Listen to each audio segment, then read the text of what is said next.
దేవుని నామానికి మహిమ కలుగును గాక. హల్లెలూయా.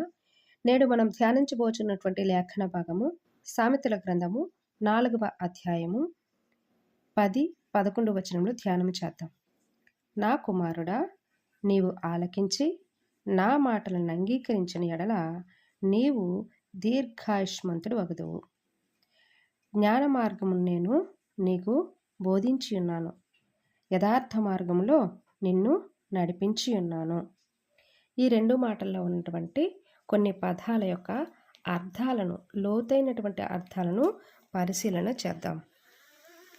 ఆలకించటము అనగా శ్రద్ధగా వినటము, మనసుని ఏకాగ్రతతో వినికిడి వైపు మళ్లించటము. ఉదాహరణకు, దేవుని మాటలు శ్రద్ధగా వినండి. అర్థమైంది కదా.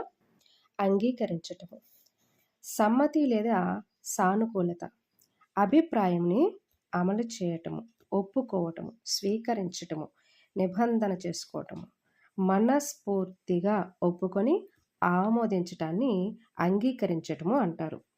ఉదాహరణకు, ప్రభువైన యేసుక్రీస్తు వారు దేవుని కుమారునిగా అంగీకరించాము. మనం అంగీకరించాం కదా, అంగీకరించి ఆయన నామంలో రక్షణ పొంది ఉన్నాము. అలాగే దీర్ఘాయుష్మంతుడు, ఈ మాట ఎక్కువగా మనము ఆశీర్వాదంలో వింటూ ఉంటాము. దీర్ఘాయుష్మంతుడు అంటే మరణము చూడనటువంటి వాడని కాదు. దీర్ఘాయుష్మంతుడు అంటే పొడవైన ఆయుష్ గలవాడు లేదా జీవిత కాలమంతయు సుఖ సంతోషాలతో జీవించువాడు అని అర్థాన్ని ఇక్కడ ఇస్తుంది. అలాగే జ్ఞాన మార్గము, తత్వ విజ్ఞానము లేదా అర్థగ్రహణ శక్తి లేదా యథార్థ మార్గాన్ని తెలుసుకోవటము, సత్యాన్ని తెలుసుకునే దారి అని చెప్పవచ్చు.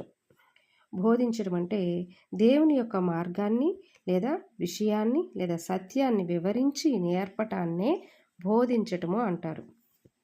ఇప్పుడు వాక్యంలోనికి వెళదాం. దేవుడు చెప్పినటువంటి ఈ దీర్ఘాయుష్మంతుడు, ఈ దీర్ఘాయుష్ అనేటువంటి మాటను మనము చరిత్రలో విన్నాము, చదువుకున్నాము. జ్ఞాపకం వచ్చిందా? దేవుని యొక్క మాట ఎప్పుడు కూడా ఆశీర్వాదం వెనుక ఆజ్ఞ అనేది కలిపి ఉంటుంది అన్నటువంటి విషయాన్ని ఎప్పుడు కూడా గుర్తుపెట్టుకోవాలి. ఆశీర్వాదము కేవలం ఆశీర్వాదమే కావాలి అని అంటే టర్మ్స్ అండ్ కండిషన్స్ అప్లై. ఈ మాట ఎప్పుడు కూడా మనము జ్ఞాపకం ఉంచుకోవాలి.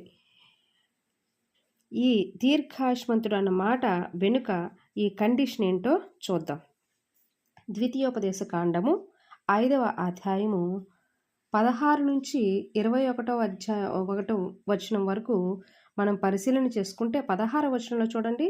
నీ దేవుడైన యెహోవా నీకు అనుగ్రహించు దేశంలో నీవు దీర్ఘాయుష్మంతుడివై నీకు క్షేమము కలుగునట్లు నీ దేవుడైన యెహోవా నీకాజ్ఞాపించులాగును నీ తండ్రిని నీ తల్లిని సన్మానింపుము.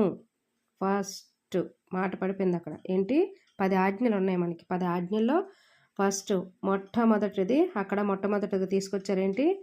నీ తల్లిని నీ తండ్రిని సన్మానించాలి, నరహత్య చేయకూడదు, వ్యభిచరింపకూడదు, దొంగలించకూడదు, నీ పొరుగు మీద అబద్ధ సాక్ష్యము పలుకకూడదు, నీ పొరుగువాని భార్యను ఆశింపకూడదు, నీ పొరుగువాని ఇంటినైనను పొలమునైనను దాసినైనను ఎద్దునైనను గాడిదనైనను నీ పొరుగు వానిది ఏదైనను ఆశించకూడదు. ఇవి ఆజ్ఞలు. ఇవి పాటిస్తేనే దీర్ఘాయుష్షు అన్నటువంటి పదము స్వతంత్రించుకుంటాం. ఈ మాటల్ని ఎప్పుడు కూడా దేవుడు ఆశీర్వాదం ఇచ్చాడు అని అంటే దాని వెనుక కండిషన్ ఏదో ఉంది అన్నటువంటి మాటని ఎప్పుడు జ్ఞాపకం ఉంచుకోవాలి. కొన్ని మాటలు కొంతమంది బోధిస్తూ ఉంటారు, వాటి ముందున్నటువంటి పదాలు కొన్ని చెప్పరనమాట. ఏంటి? ఉదాహరణకి ఇంకో మాట చూద్దాం. నీ పూర్ణ హృదయముతో, నీ పూర్ణ ఆత్మతో, ఏంటి? నీ పూర్ణ హృదయముతో నీ పూర్ణ ఆత్మతోనూ వెదికినప్పుడు ఆయన నీకు ప్రత్యక్షమగును. ఎవరు? దేవుడు. ఎప్పుడు ఏ పరిస్థితిని పాటిస్తే ఇది జరుగుతుందో తెలుసా? అక్కడ చూడండి. ద్వితీయోపదేశ కాండంలోనే మనము ఈ మాటలు 4వ అధ్యాయం 29వ వచనంలో చూసుకున్నట్లయితే మాట ఉంటుంది. నీవే విగ్రహాల దగ్గర అయితే ఉన్నావో, విగ్రహం అంటే ఇక్కడ చేసుకున్నటువంటి రాతి విగ్రహాలనే కాదు, కానీ నీవు దేవుని కంటే ఎక్కువగా దేనినైతే ప్రేమిస్తున్నావో అది నీకు విగ్రహం. అది వాటిని విడిచిపెట్టుకొని వాటిలో నుండి తొలగిపోయి నీవు ఆయనను వెతికితే, పూర్ణ హృదయంతో వెతికితే, పూర్ణ ఆత్మతో వెతికితే ఆయన ప్రత్యక్షమవుతాడు. ఏంటి ఆ మాట చెప్పరు. పూర్ణ హృదయంతో అంగీకరించేయాలి, మాట్లాడాలి అని చెప్పేసి చెప్తా ఉంటారు. ఆ ముందు మాట మాత్రం చెప్పరు. ఎందుకు చెప్పరు? అది చెప్తే ఏంటిలా ఉంది అని ప్రశ్నిస్తారు. కాబట్టి ఎప్పుడు కూడా దేవుని యొక్క మాటలు ఎంతో జ్ఞానమైనవి.